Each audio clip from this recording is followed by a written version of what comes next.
உண்மை நிகழ்ச்சி, கதையல்ல, நிஜம். 2008ஆம் ஆண்டு நான் திருச்சி மாவட்ட காவல்துறை கண்காணிப்பாளராக பணிபுரியும் போது மதியம் 2:30 மணிக்கு ஜனாதிபதி மாளிகையிலிருந்து எனக்கு ஒரு அழைப்பு. அழைத்தவர் மேதகு மாமனிதர் அப்துல் கலாம் அவர்கள். அழைத்ததனுடைய நோக்கம், அவர் சொன்னதை அப்படியே உங்கள்கிட்ட பதிவு செய்கிறேன்.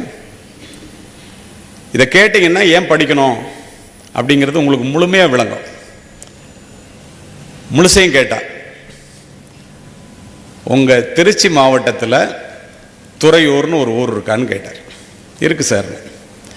சரஸ்வதின்னு ஒரு பொண்ணு 10ஆம் வகுப்பில் திருச்சி மாவட்டத்தில் 1வது மாணவியாக வந்திருக்கிறாள். மேற்கொண்டு படிக்க வேண்டும் என்று அந்த பெண் விரும்புகிறாள். ஆனால் அவர்களுடைய பெற்றோர்கள் ஏழ்மையின் காரணமாக 30 வயது வித்தியாசத்திலே 47 வயது நிரம்பிய தாய் மாமாவிற்கு 17 வயது கூட நிரம்பாத அந்த பெண்ணை 2ஆம் தாரமாக திருமணம் செய்து வைக்க முயற்சி நடப்பதாக நான் அறிகிறேன். அந்த பொண்ணு படித்தா நல்லா இருக்குமே, அது சட்டப்படி குற்றம் இல்லையா? 18 வயசு கூட முடியாத பொண்ணுக்கு கல்யாணம் நடத்துறது அப்படின்னு சொன்னார். கண்டிப்பாக சார் அப்படின்னு சொல்லிட்டு டிஎஸ்பி இன்ஸ்பெக்டர் எல்லாம் துறையூரில் அந்த வீட்டுக்கு வர சொல்லிட்டு நான் அங்கே போனேன். திருச்சியிலேருந்து துறையூர் போகிறதுக்கு 1 hour ஆகும்.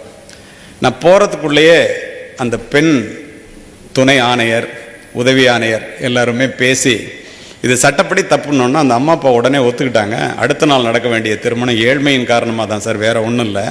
அவளுக்கே அது பிடிக்கலங்க, பாருங்கள் அழுது முகம்லாம் வீங்கியிருக்கு அப்படின்னு அவங்க நிறுத்திட்டாங்க. நான் அந்த இடத்திற்கு சென்ற பிறகு நான் அவங்ககிட்ட கேட்டேன், அந்த பொண்ணுக்கிட்ட, நீ என்னம்மா படிக்கணும்னு நினைக்கிற? கம்ப்யூட்டர் இன்ஜினியரிங் படிக்கணும்னு சொல்லி திருச்சியில் ஒரு பெண்கள் கல்லூரியை என்னிடம் கூறியது.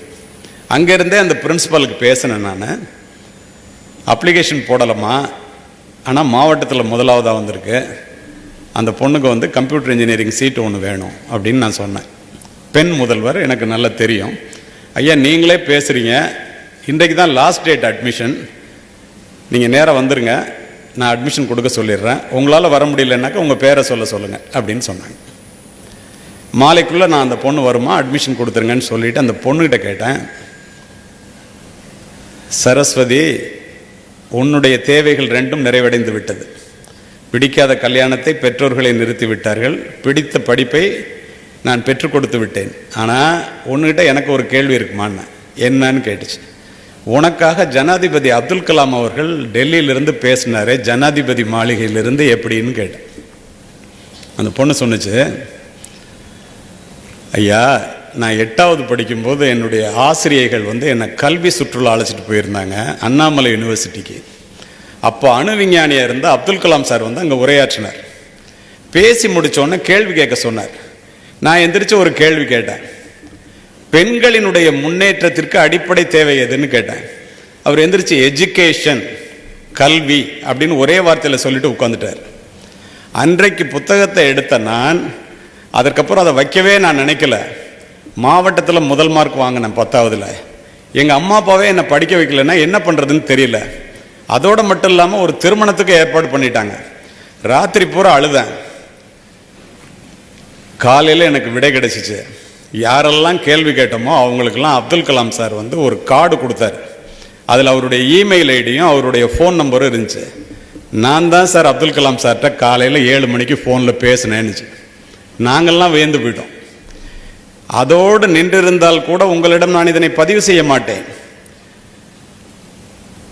தமிழர் ஒருவர் ஜனாதிபதி மாளிகையில் இருந்த காரணத்தினால் கல்வியின் அவசியத்தை உணர்ந்த ஒரு பெண் ஜனாதிபதியை தொடர்பு கொள்ள முடிகிறது, அதற்கு விடை கிடைக்கிறது.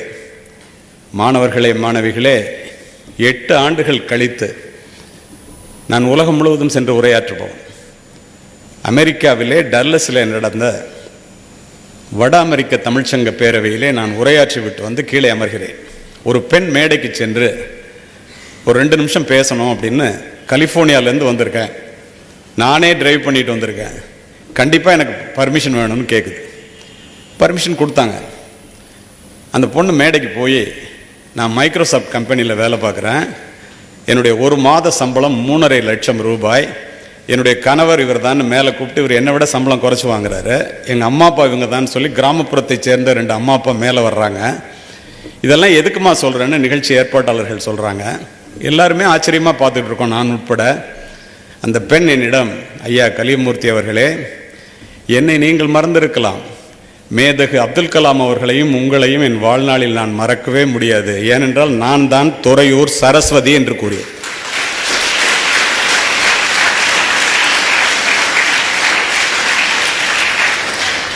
அடுப்படியிலே அடைந்து கிடந்து தன்னுடைய வாழ்க்கையை முடித்து கொள்ள வேண்டிய ஒரு பெண்ணை அமெரிக்காவிலே கலிபோர்னியாவிலே கொண்டு போய் நிறுத்தியது கல்வி. Buy Mode shopping application is the one of the online shopping app now available on Play Stores and App Store. Click below the link and install the application. Sponsor content. Buy Mode application